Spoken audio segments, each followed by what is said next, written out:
Hey everyone, let's have a little bit of a talk about the normal tangential coordinate system. So imagine, if you will, I've got a path of some object and maybe it's going down a road. Let's assume we're looking down from above and the object is moving along this road in that direction. So it's moving from left to right as I view it from above.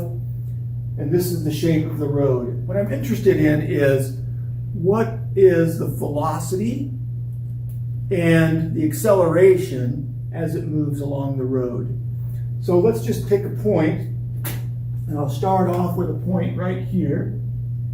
So there's my object, and if we think about this as a car, there's two accelerators in a car. There's the gas pedal, three accelerators in a car. There's the gas pedal and the brake. They both work to either go faster in the forward or slower in the forward. Right? So that's all in the forward direction, either speeding up or slowing down. I guess we could put it in reverse as well, right? But the other accelerator is the steering wheel. The steering wheel moves you left and right. So as I'm going around this curve, I'm going to have to use the steering wheel. Okay, so the velocity though, the speed and direction of the car, if I'm staying on the road, is along the road, tangent to the road. So the velocity of this object is right there. There's my velocity vector. And in the xy coordinate system, it'll have a magnitude and a direction. But in this coordinate system, it's pretty straightforward because there's no left and right away from the road. I mean, there is left and right, as far as I'm looking from above, but I'm not going to leave the road. So I'm always staying on the road. So I don't use I's and J's in the normal tangential system. My unit vectors, there are two. My unit vectors are along the road, which we call the tangential direction. Okay, so there's the tangential value, and so that would be along the road, and I'm going to label that E tangential, E sub t, the little caret over the top, because that's a unit vector.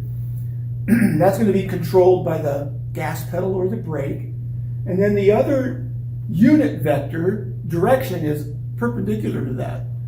So it could be in this direction or in this direction. Right? It could be in either of those two directions. For the sake of, and I'm going to say uniformity, but you're going to see that's not necessarily uniform. For the sake of uniformity, the normal unit vector will be towards the inside of the curve. So it would be this guy right here. So let's move ET here. E tangential, and this is E normal, and we'll get rid of this one. It's going to be the inside of the curve.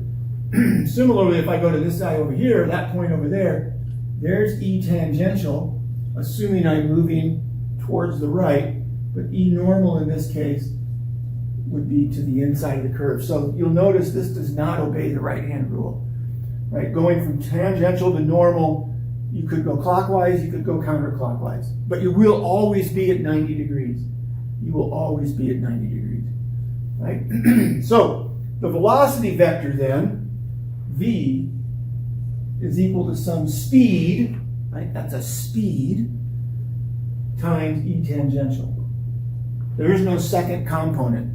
Pretty much it's one-dimensional, it's along the road, right? It's along the road. Or if you're off-roading, it's in the direction your headlights point, because your headlights will always point forward. That's the direction of motion, right?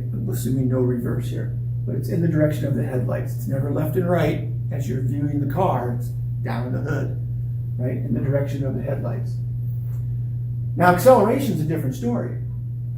Acceleration can be along the tangential direction. What does that mean? That means it's speeding up or slowing down. So there could be an acceleration in this direction. I'm going to call that A tangential. That's going to cause the car to speed up or slow down, right? So A tangential is speeding up or slowing down.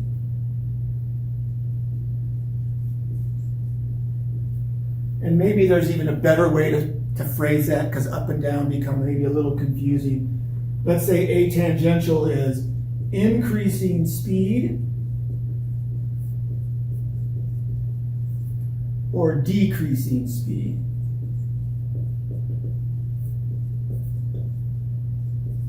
If it's increasing speed, A tangential is in the same direction as the velocity. We've talked about that in the past. If the velocity and the acceleration are in the same direction, the object's getting faster. If the velocity and the acceleration are in different directions, the object's getting slower. Throw a marker up into the air, probably didn't see the whole thing, but as the marker goes up, it's getting slower because the acceleration is down, but velocity is up. The marker hits the top and turns around. Now the velocity is down, the acceleration is down, the marker is getting faster, right? So if the acceleration and the velocity are in the same direction, it's getting faster. If they're in opposite directions, it's getting slower. Speed, increasing speed, decreasing speed. But then there's the steering wheel, right? And the steering wheel can turn us left or right. So there's going to be a normal component to the acceleration. So A subnormal here, right? And A normal turns the object. It's not changing the speed, it simply changes the direction, right? Changes direction.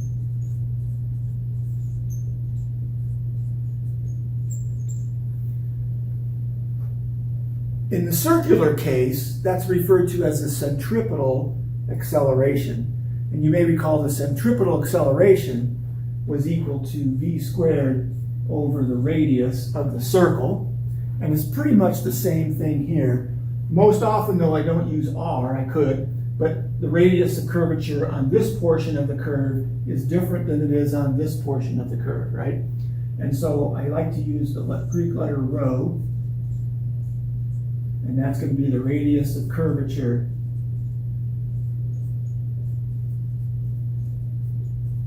and I'm going to say of the path. And the radius of curvature out here is clearly different than the radius of curvature here. Okay, so the acceleration of the vehicle equals A tangential in the tangential direction plus v squared over rho in the normal direction. V squared over rho in the normal direction. Okay, so those are that's your acceleration, and it's two-dimensional. Those are your components for the acceleration. That's two-dimensional. Are there x and y components? Absolutely. But we're really looking at the normal tangential. Converting to x and y is something we'll do later on. Not right now, but we can do that. All right, so there's a brief rundown on normal tangential. And then we'll take a look at an example of that here in a little bit. If you have any questions, be sure to leave them in the comments. Thank you.